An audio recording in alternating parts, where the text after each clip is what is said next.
आज आपण बनवणार आहोत रवा बेसनाचे लाडू। 1 किलोच्या प्रमाणामध्ये रवा बेसनाचे लाडू बनवणार आहोत। त्याच्यासाठी आपण इथे जे काही साहित्य घेतलेले आहे ते ह्या कपाच्या मापाने घेतलेलं आहे। हे 250 ml चं माप आहे। तर इथे मी 2 कप बेसन घेतलेलं आहे, 200 ग्राम आहे। 2 कप बारीक रवा 0 नंबर रवा घेतलेला आहे। लाडूचा रवा जो असतो तो 2 कप भरून घेतलेला आहे, हा 300 ग्राम आहे। 1.5 कप साखर घेतलेली आहे, ही 300 ग्राम आहे। 50 ग्राम ड्रायफ्रूट घेतलेले आहेत, काजू बदाम पिस्त्याचे काप आहेत। त्यातच मी 5 ते 6 वेलच्या आणि पाव जायफळ घेतलेला आहे। इथे पाऊण कप साजूक तूप घेतलेला आहे, हा 150 ग्राम आहे। सर्वात पहिला आपण साखर जी आहे ती बारीक करून घेणार आहोत। तर इथे मी मिक्सरचं भांडं घेतलेलं आहे, त्याच्यामध्ये साखर टाकून घेणार आहोत। त्याची आपण पावडर तयार करून घ्यायची आहे। त्यातच आपण टाकणार आहोत 5 ते 6 वेलच्या आणि एक जायफळचा तुकडा।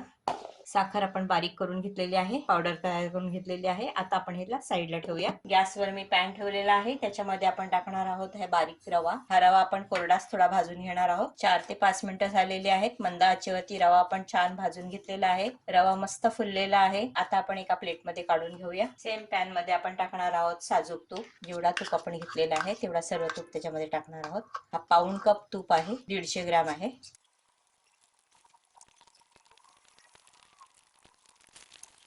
तूप छान वितळलं की त्याच्यामध्ये आपण हे 2 कप बेसन घालणार आहोत। व्यवस्थित मिक्स करून घ्यायचं आहे।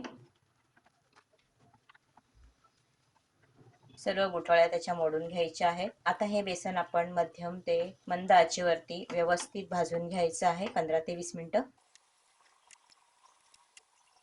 आता जरी घट्ट वाटत असेल मिश्रण तरी सुद्धा व्यवस्थित भाजू लागलं की हळूहळू मिश्रण हे लूज पडत जाईल।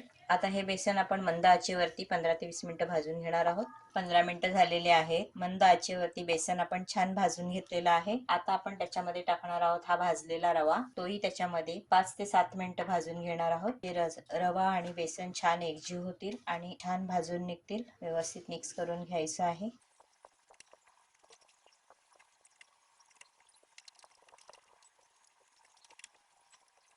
रवा बेसन छान एकजीव झालेला आहे। 5 ते 7 मिनिट आपण भाजून घेतलं एकत्र। आता इथे टाकणार आहे काजू बदाम पिस्त्याचे काप 50 ग्राम आहेत, तेही त्याच्यामध्ये छान मिक्स करून घ्यायचे आहेत।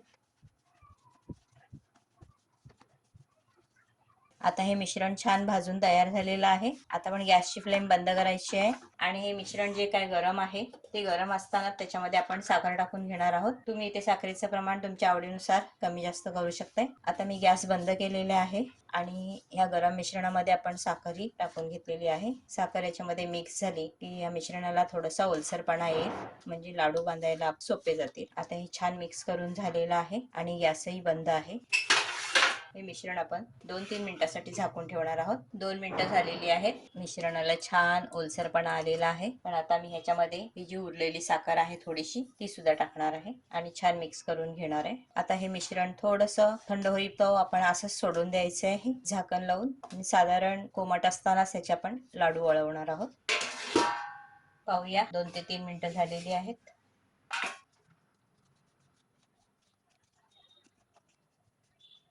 आता हे मिश्रण साधारण कोमट आहे तेव्हाच आपण याचे लाडू वळवून घेणार आहोत।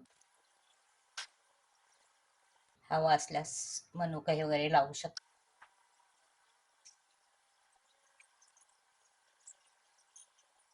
अशा पद्धतीने आपण लाडू वळवून घेणार आहोत। तुम्हाला लहान मोठ्या आकारात जेवढे मोठे हवे असतील, लहान तशा पद्धतीने तुम्ही लाडू बनवून घेऊ शकता।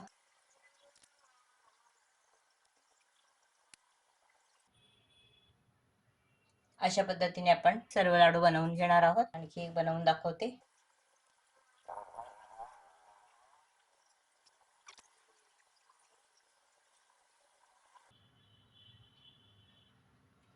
अशाच पद्धतीने आपण सर्व लाडू बनवून घेणार आहोत। तिने इथे रवा बेसनाचे लाडू बनवून तयार आहेत, एकदम मस्त झालेले आहेत। तुम्ही नक्की ट्राय करा। 1 किलो प्रमाणातले मध्यम आकाराचे 21 लाडू बनवून तयार होतात। जर तुम्हाला हा व्हिडिओ आवडला असेल तर व्हिडिओ खाली नक्की लाईक करा, फ्रेंड्स फॅमिली बरोबर शेअर करा, कमेंट करायला विसरू नका। धन्यवाद।